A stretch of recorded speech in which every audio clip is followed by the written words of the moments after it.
எத்தனை பேர் சொல்றீங்க ஹல்லேலூயா? எனக்கு ஒரு இந்த கேயாசிக்கு ஒரு வாய்ப்பு கிடைச்சிச்சு, வீணடிச்சு போட்டான்.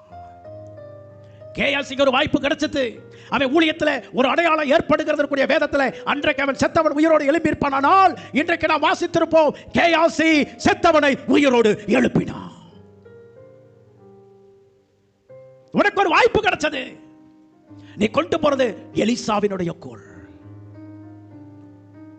எலியாவின் சால்வை எலிசாவுக்கு தேவனுடைய வல்லமையை வெளிப்படுத்தி இருக்குமானால் எலிசாவின் கோல் கேயாசிக்கு தேவனுடைய வல்லமையை வெளிப்படுத்தி இருக்க கூடாதா?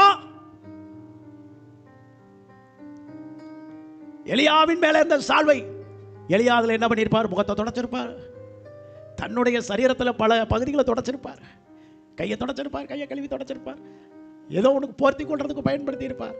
ஆனா அந்த எலியாவின் சால்வையை தொடர்றதுக்கு கூட அனுமதி இருந்திருக்காதுன்னு நினைக்கிறேன்.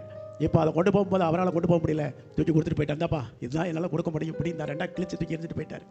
இப்போ லெஃப்ட்டில் ஒரு சால்வையை போட்டுக்கிட்டு ரைட்டில் ஒரு சால்வையை போட்டு நடந்து போகிறாரு எலிசா. பிரைஸ் காட், ஹல்லேலூயா சொல்லுங்க. ரெண்டையும் ஒன்றா முறுக்கி அடிச்சாரு பாருங்க யோர்தானே. அது சும்மா பின்னிட்டு இந்த பக்கம் ஓடுது, அந்த பக்கம் ஓடுது, எல்லாம் பிரிஞ்சு போயிடுச்சுங்க. ஸ்தோத்திரம், ஹல்லேலூயா. என்ன சொல்றீங்க? எலியா கிட்ட இருந்து வர்ற சின்ன துரும்பா இருந்தாலும் தேவனுடைய மகிமையை வெளிப்படுத்தும்.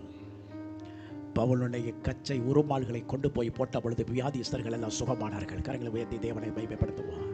ஹல்லேலூயா.